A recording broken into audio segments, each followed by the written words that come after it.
Assalamualaikum warahmatullahi wabarakatuh. Perkenalkan, nama saya Saila Rahma, mahasiswa Prodi PGMI semester 4. Di sini saya akan mempresentasikan bahasa Arab dengan judul pembelajaran bahasa Arab sebagai bahasa kedua. Yang pertama ada urgensi bahasa Arab. Bahasa Arab bagi pembelajar merupakan kebutuhan yang sangat penting karena ia telah menjadi bahasa agama, bahasa dunia Islam, bahasa komunikasi resmi antar bangsa, bahasa gaul, bahasa perdagangan, dan lainnya. Oleh karena itu, sangatlah penting bagi kita, umat Islam, terutama bagi kalangan ilmuwannya, untuk mempelajari, memahami, serta menguasai bahasa Arab. Karena sumber asli ajaran Islam yaitu Al-Quran, hadis, maupun ilmu pengetahuan Islam yang lainnya keseluruhannya ditulis menggunakan bahasa Arab. Jika tidak menguasai bahasa Arab, akan sulit bagi kita untuk mengkaji ilmu keislaman dari akar aslinya yang menggunakan bahasa Arab. Nah, maka dari itu, pembelajaran bahasa Arab sangatlah penting bagi pendidikan Islam karena yang pertama, sumber asli ajaran Islam yaitu Al-Quran dan hadis keseluruhannya ditulis dalam bahasa Arab. Yang kedua, kitab karya ulama-ulama besar sangat mempengaruhi alur pemikiran umat Islam, terutama di bidang fikih, akidah, tasawuf, dan yang lainnya ditulis dalam bahasa Arab. Yang ketiga, kajian ilmu keislaman akan semakin berbobot jika kita mengambil rujukan dari bahasa Arab. Yang keempat, realitas kekinian di kalangan sarjana muslim, terutama di Indonesia dalam mengkaji ilmu keislaman, itu semakin menipis jika mengambil rujukan dari bahasa Arab. Bahasa Arab tentunya mempunyai akar sejarah yang sangat panjang dan merupakan warisan peradaban dunia. Pembelajaran bahasa Arab di Indonesia dimaksudkan untuk mencapai dua tujuan. Yang pertama, sebagai sarana untuk mempelajari dan memperdalam ilmu pengetahuan Islam. Dan yang kedua, sebagai tujuan pembelajar untuk membentuk tenaga-tenaga ahli bahasa Arab yang mampu menggunakan bahasa Arab dalam berkomunikasi di berbagai keperluan yang secara otomatis mengetahui keterampilan-keterampilan berbahasa yang meliputi keterampilan istima, keterampilan kalam, keterampilan qiraah, dan keterampilan kitabah.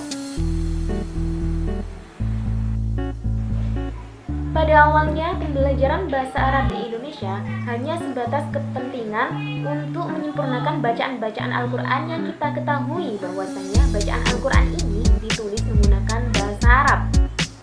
Nah, seiring memahami isi kandungan Al-Quran, hadis, maupun ilmu pengetahuan Islam yang lainnya, pembelajaran bahasa Arab ini tidak hanya sekedar untuk memahami bacaan-bacaan Al-Quran saja, akan tetapi pembelajar ini berusaha untuk mempelajari bahasa Arab agar bisa memahami dan mendalami ajaran Islam. Nah, pembelajaran bahasa Arab ini pernah mengalami kemunduran dan hanya diajarkan di beberapa lembaga pondok pesantren saja. Akan tetapi seiring meluasnya bahasa Arab ini sudah diajarkan di beberapa sekolah dan bahkan sudah diajarkan pada anak usia dini. Kemudian ada kompetensi yang diajarkan di madrasah-madrasah di Indonesia yang mencakup 4 maharah, yakni mendengar, berbicara, membaca, dan menulis. Kemudian di beberapa pondok pesantren ada juga yang fokus mengajarkan dari sisi kebahasaannya, misalnya nahwu dan shorof, dengan tujuan agar pembelajar bisa membaca kitab-kitab yang tertulis bahasa Arab.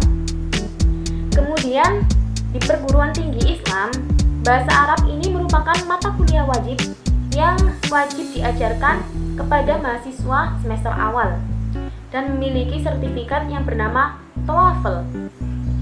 atau dalam bahasa Arab disebut Ikhtibar Kafa'ah Al-Lughatul Arabiyah atau disingkat menjadi IKLA.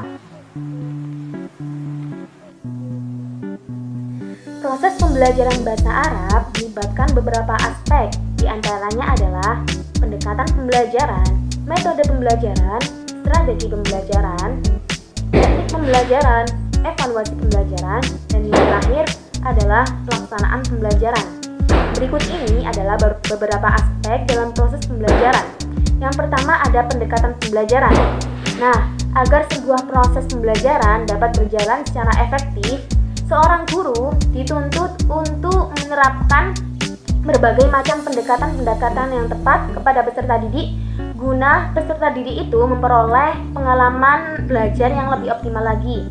Kemudian ada metode pembelajaran, yaitu rencana pembelajaran yang berisi pemilihan, penentuan, maupun penyusunan secara sistematis bahan yang akan diajarkan. Contohnya adalah metode audiolingual, metode membaca, metode gramatika, dan lain sebagainya. Kemudian ada strategi pembelajaran. Nah, strategi pembelajaran ini melibatkan cara mengorganisir dan mengatur aktivitas belajar peserta didik guna untuk mencapai tujuan pembelajaran. Kemudian ada teknik pembelajaran, melibatkan cara untuk mengajar secara efektif dan menyenangkan, seperti mempersiapkan hal-hal yang berkaitan dengan proses pembelajaran. Kemudian ada evaluasi pembelajaran. Nah, evaluasi pembelajaran ini adalah bagian dari proses pembelajaran yang digunakan untuk mengukur kinerja peserta didik dalam proses pembelajaran bahasa Arab. Dan yang terakhir ada pelaksanaan pembelajaran. Pelaksanaan pembelajaran ini melibatkan cara mengelola aktivitas belajar siswa di dalam kelas. Contohnya adalah mengelola waktu, mengatur materi, dan mengelola aktivitas belajar peserta didik.